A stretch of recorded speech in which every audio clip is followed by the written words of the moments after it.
Halo pemirsa GPR TV dari Sabang sampai Merauke, dari Miangas hingga Pulau Rote. Bertemu lagi dengan Bilkis Sabila dalam program Kominfo Newsroom.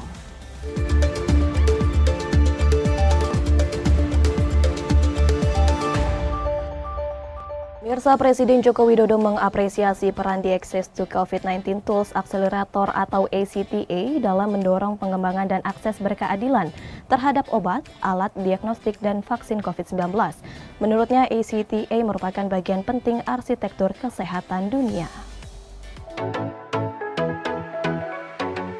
Dalam pidatonya secara virtual pada acara ACT Accelerator Campaign 2022 melalui kanal YouTube Sekretariat Presiden Rabu 9 Februari 2022. Presiden Joko Widodo mengapresiasi peran di Access to COVID-19 Tools Accelerator ACTA dalam mendorong pengembangan obat, alat, dan vaksin COVID-19. Presiden menyampaikan ACTA merupakan bagian penting arsitektur kesehatan dunia sekaligus bukti nyata manfaat multilateralisme. Dan kedepannya, peran ACTA masih sangat dibutuhkan, termasuk untuk menjembatani ketimpangan vaksinasi global. No one is safe until everyone is. Saya mengajak negara-negara dan donor menggunakan kesempatan ini untuk memperkuat dukungannya terhadap ACTA. Sebagai Presiden G20, Indonesia menjadikan penguatan arsitektur kesehatan dunia sebagai salah satu agenda prioritas. Tidak hanya itu, Presiden juga berpesan bahwa presidensi G20 Indonesia menjadikan penguatan arsitektur kesehatan dunia sebagai salah satu agenda prioritas. Peran G20 sangat penting dalam membangun arsitektur kesehatan dunia, termasuk dalam mendorong dukungan pembiayaan kesehatan bagi negara berkembang. Pemirsa, Presiden Joko Widodo hadir dalam sidang pleno khusus Mahkamah Konstitusi Laporan Tahunan MK tahun 2021. Dalam sidang pleno ini, Presiden Jokowi mengapresiasi seluruh kinerja MK untuk bertransformasi ke arah digital. Transformasi tersebut sebagai upaya adaptasi dengan kemajuan teknologi dan beralih kepada peradilan digital. Presiden Joko Widodo dalam sidang pleno khusus penyampaian laporan Mahkamah Konstitusi tahun 2021 mengapresiasi kinerja Mahkamah Konstitusi yang memanfaatkan masa pandemi untuk mempercepat transformasi. Presiden menilai MK mampu beradaptasi dengan kemajuan teknologi dan beralih ke peradilan digital. Selain itu, MK juga telah memberikan layanan yang baik kepada masyarakat dan memberikan akses kepada pencari keadilan. Dengan transformasi yang dilakukan, MK telah menyiapkan lompatan besar untuk menciptakan kemajuan, mengukuhkan peran sebagai pengawal dan penjaga konstitusi. Pemerintah tidak selamanya sependapat dengan pandangan MK dalam putusan-putusannya. Tetapi pemerintah selalu menerima, selalu menghormati, dan melaksanakan putusan-putusan MK. Karena demikianlah yang diatur oleh Undang-Undang Dasar 1945, yakni keputusan MK bersifat final dan mengikat. Pemerintah yakin bahwa kehidupan bernegara kita akan tertata dengan baik jika diselenggarakan berdasar konstitusi.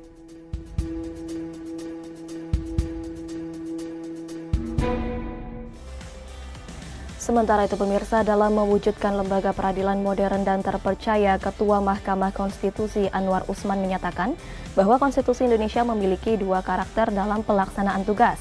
Karakter tersebut menjadikan acuan kinerja MK dalam meningkatkan kualitas pelayanan terhadap publik. Dalam pidato laporan tahunan Mahkamah Konstitusi tahun 2021 oleh Ketua Mahkamah Konstitusi Anwar Usman menyebutkan bahwa MK memiliki dua karakter utama dalam pelaksanaan tugas, yakni peradilan dengan sistem kerja berbasis ICT dan peradilan dengan sumber daya manusia yang memiliki mindset dan culture set yang maju. Anwar Usman menyebutkan bahwa kedua karakter utama ini sesuai dengan visi Mahkamah Konstitusi, yakni mewujudkan lembaga peradilan yang modern dan terpercaya, serta menjadi kunci dan tolak ukur modern dan terpercaya. Hal tersebut tentu saja mempermudah kinerja MK seperti memangkas waktu, menghindari terjadinya KKN dan Hal tersebut tentu saja mempermudah kinerja MK seperti memangkas waktu, menghindari terjadinya KKN, dan mewujudkan proses kerja yang efisien, efektif, transparan, dan akuntabel, serta meningkatkan kualitas pelayanan kepada publik. Visi MK mewujudkan lembaga peradilan modern dan terpercaya. Setidaknya memiliki dua karakter utama. Pertama, peradilan dengan sistem kerja berbasis ICT, Information and Communication Technology. Dan kedua, peradilan dengan sumber daya manusia yang memiliki mindset dan culture set yang maju. Kedua karakter dimaksud menjadi kunci sekaligus tolak ukur modern dan terpercaya yang diaktualisasi ke dalam sejumlah kondisi.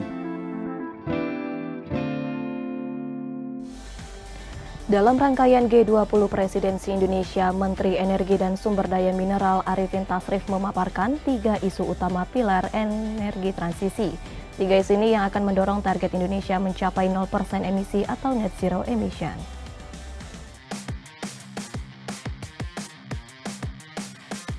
Menteri Koordinator Kemaritiman dan Investasi Luhut Binsar Panjaitan bersama Menteri Energi dan Sumber Daya Mineral Arifin Tasrif pada hari ini meluncurkan transisi energi G20. Menteri SDM menjelaskan bahwa transisi energi G20 sangat penting bagi Indonesia yang mendukung energi bersih dan iklim sehat sedunia.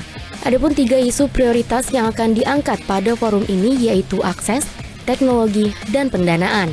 Arifin Tasrif pun mengajak semua pihak yang berkepentingan untuk aktif dalam menyukseskan Forum Transisi Energi G20 2022. Forum G20 diharapkan mampu menjembatani fokus Indonesia mendorong negara maju dan berkembang pada keanggotaan G20 untuk mempercepat proses transisi energi serta memperkuat sistem energi global yang berkelanjutan. Bapak Presiden telah mengarahkan agar pertemuan G20 dapat menghasilkan kesepakatan yang konkret dan menghindari perdebatan yang tidak perlu. Sebagai pengampu isu transisi energi, Kementerian SDM mendapat kepercayaan sekaligus tentunya tanggung jawab yang besar untuk menyukseskan presidensi G20 pada pilar transisi energi. Pilar transisi energi akan mengangkat 3 isu prioritas, yaitu perihal akses, teknologi, dan pendanaan. Dengan 3 prioritas tersebut, Forum Transisi Energi diharapkan akan memberikan hasil persidangan G20 yang lebih konkret guna memperkuat sistem energi global yang berkelanjutan serta transisi yang berkeadilan dalam konteks pemulihan yang berkelanjutan.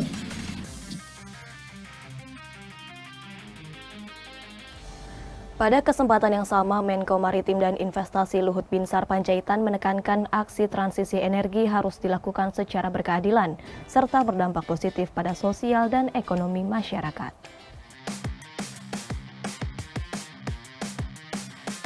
Menteri Koordinator Kemaritiman dan Investasi Luhut Binsar Panjaitan mewakili Presiden Joko Widodo menekankan aksi transisi energi harus dilakukan secara berkeadilan serta mampu berdampak positif pada sosial ekonomi masyarakat. Menko Maritim pun memaparkan bahwa perubahan paradigma pasti akan berdampak pada perubahan pekerjaan, skenario pembangunan, orientasi bisnis, dan lainnya.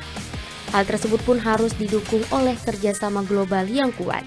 Pemerintah akan terus mendorong lahirnya industri yang lebih hijau di Kalimantan Utara dan mendorong kontribusi swasta maupun filantropi melakukan pendanaan inovatif sebagai bentuk afirmasi pendanaan 100 miliar US dollar per tahun dari negara-negara maju kepada negara-negara berkembang. Saya ingin menegaskan bahwa salah satu pilar G20 Presidensi Indonesia adalah transisi energi yang memiliki posisi sangat penting. Transisi energi ini adalah pekerjaan rumah kita semua. Tidak hanya bagi Indonesia, namun juga bagi seluruh negara G20 dan komunitas global. Tidak juga hanya untuk pemerintah, tetapi juga bagi korporasi, lembaga keuangan, dan semua pemangku kepentingan. Pada COP26 Glasgow, kita telah mencapai kesepakatan untuk bersama-sama memacu pemakaian energi yang ramah lingkungan. Banyak negara dan koperasi beramai-ramai mendeklarasikan target netral karbon atau net zero emission. Indonesia telah bertekad mencapai netral karbon pada 2060 atau lebih cepat dari itu dengan dukungan internasional. Selain menurunkan emisi, kita harus betul-betul melakukan transisi energi yang berkeadilan. Pertama, transisi energi memerlukan biaya yang sangat besar. Tentu banyak negara miskin dan berkembang tidak mampu atau tidak mau membebani masyarakatnya. Apalagi di masa pandemi ini, beban sudah semakin berat. Kedua, dalam melakukan transisi energi ini, harus seminimal mungkin dampaknya kepada sosial ekonomi masyarakat.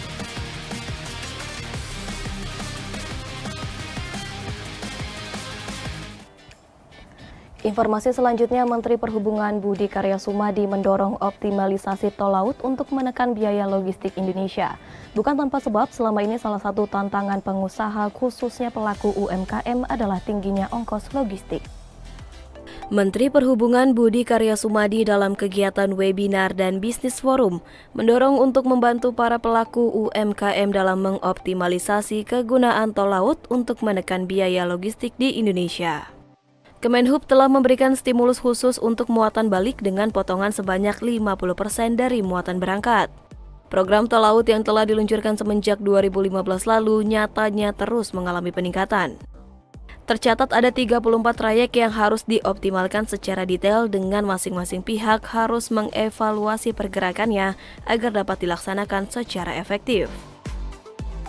Program tol laut tersebut pun diharapkan mampu mengurangi biaya logistik yang dikeluarkan oleh para shipper dari pengiriman barang dari pangkal sampai daerah tujuan. Kita harus mendukung penggunaan produk-produk lokal, mengembangkan UKM, dan didukung dengan tol laut. Dan UMKM ini selayaknya dan harus berperan penting dalam perekonomian Indonesia. Salah satu tantangan dari progres Bangga Buatan Indonesia adalah distribusi logistik yang dianggap sulit, mahal. Selain itu belum juga terinformasinya publik tentang bagaimana program kemudahan distribusi yang dapat dimanfaatkan oleh pelaku usaha.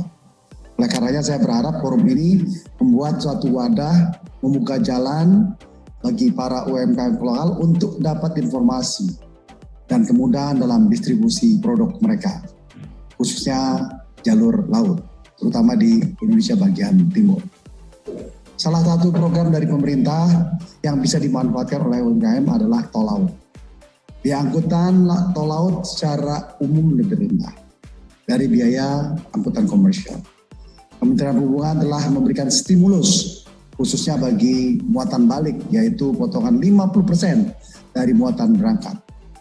Karena bukan saja menjadi penyeimbang sistem biaya logistik, namun juga penting untuk mendorong geliat pertumbuhan perekonomian di daerah, khususnya di Indonesia bagian timur. Sebagai upaya menggairahkan geliat ekonomi dan kegiatan presidensi G20 di Indonesia, pemerintah melakukan kegiatan lelang amal produk UMKM Lombok. Lelang amal produk UMKM Lombok ini dilaksanakan pada Selasa 9 Februari 2022 di Observation Deck Sirkuit Mandalika. Menjelang pelaksanaan MotoGP Mandalika dan meramaikan kegiatan presidensi G20 Indonesia, Kementerian Keuangan melaksanakan kegiatan lelang amal produk UMKM Lombok dalam rangka pemulihan ekonomi nasional, yakni dengan memberikan dukungan kepada pengusaha UMKM. Pandemi memberikan dampak negatif pada berbagai kelompok, termasuk UMKM. Oleh karena itu, pemerintah Indonesia terus mendukung penuh sistem ekonomi berbasis ekonomi digital karena arus digitalisasi dapat membuka peluang besar dalam sektor ekonomi, terutama di masa pandemi. Dirjen Kekayaan Negara Ronald Silaban berharap dengan adanya kegiatan lelang amal dan fashion show Lombok ini dapat mempercepat pemulihan ekonomi nasional dan masyarakat Indonesia mampu bangkit bersama demi kemajuan bangsa dan negara. Semoga pemulihan ekonomi nasional dapat segera terwujud, masyarakat Indonesia bisa segera bangkit bersama dan bangkit lebih kuat demi kemajuan bangsa dan negara kita tercinta. Pemirsa, informasi menarik lainnya masih akan hadir sesaat lagi, tetaplah bersama kami.